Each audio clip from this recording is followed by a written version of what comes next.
Today we're going to talk about one of my all-time favorite review games, super low prep. All you need is a pencil, a die, and a worksheet for your students to play. So let's get right into it.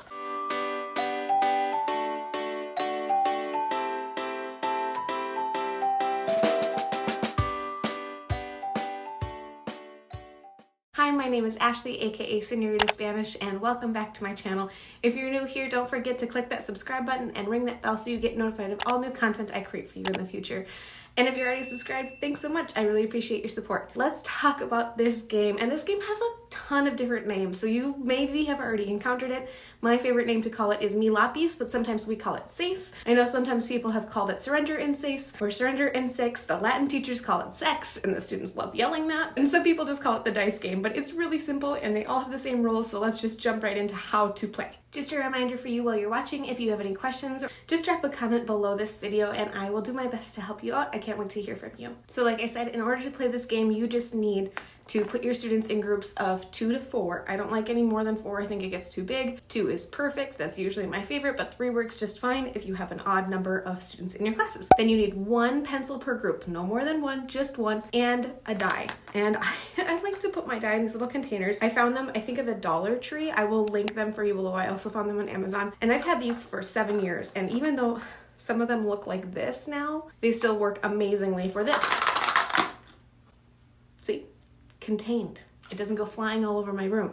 And yeah, I know it's kind of shattered. I remind my students to be gentle with them, but like, you know, 7 years of use. So it was a worthwhile investment. So groups of 2 to 4, 1 pencil, 1 die, and every single student in the group needs a worksheet or a set of questions, whatever it is that you are having them complete. But literally just a standard worksheet works and it becomes the game. Let's talk about how to play. The point of the game is to be the first person in your group to complete the sheet correctly. So there's only 1 pencil because only 1 person can write at a time. You put the pencil in the middle of the group, so if there's 4 people, right, it's in the middle of the table. If there's 2 people, it's just between the 2 of you.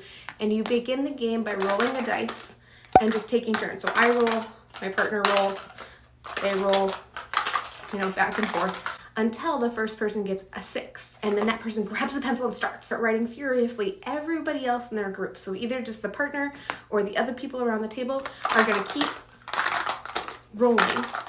And so whether it's just one person rolling like this or they're taking turns passing the die back and forth, they're rolling until they get a 6. As soon as somebody else gets a 6, snatch the pencil out of their hands.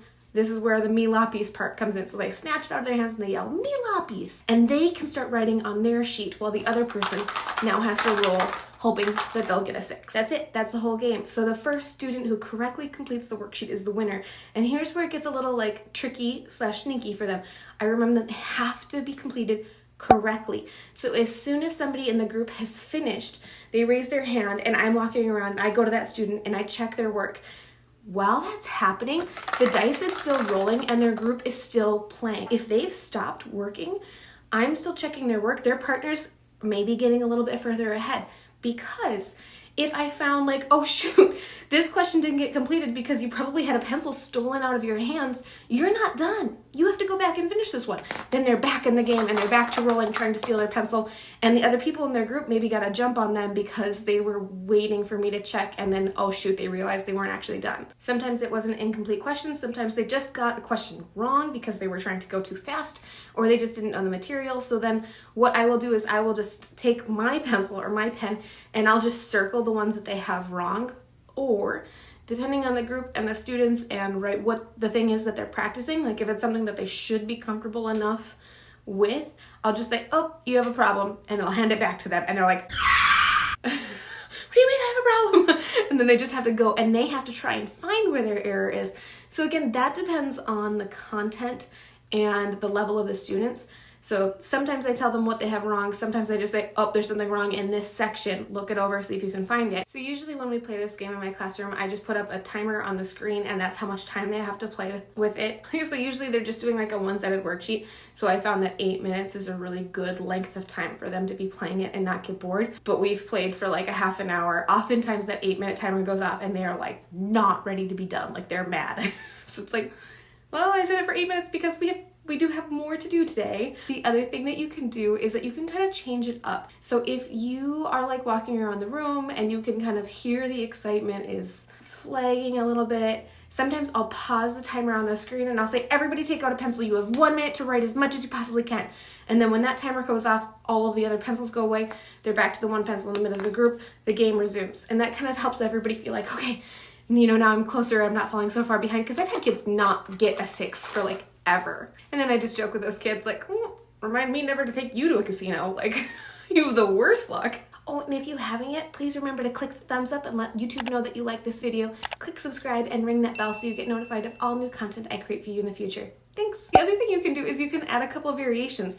So, right, if they roll a 6, they get to steal the pencil. If you roll a 2, you can steal the pencil, but you have to write with your non-dominant hand. Or if you roll a 4, you can steal the pencil, but you have to work standing up. You can add more numbers to make the game a little bit more like, oh, now I'm stealing the pencil, now I'm stealing the pencil, now I'm stealing the pencil, now I'm stealing the pencil. Totally up to you. I don't often add more numbers. It just kind of depends on how things are going, right? Again, sometimes we'll play the normal way, and if I feel like engagement is flagging or like they're just tired that day, then I'll be like, number 2 means this, and then we just keep going. That's it. Like I said, this is one of my all-time favorite review games. Super easy, super low prep, literally just pencil, die, worksheet that you were maybe gonna assign as homework anyways.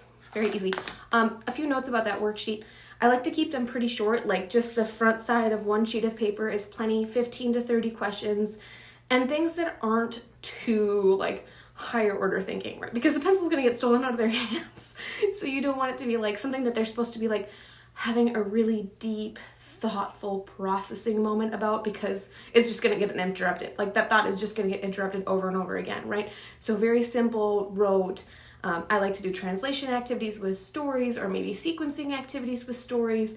Those work really well for this game. Thanks so much for watching. I would love to hear in the comments below if you have ever tried this game before, or if you haven't tried this game before, if you think you're gonna try this game now, just comment and let me know if you think like, heck yes, this is something I'll add to my repertoire for the future. The other thing I would like to hear from you is what other review games do you like to play in your classroom?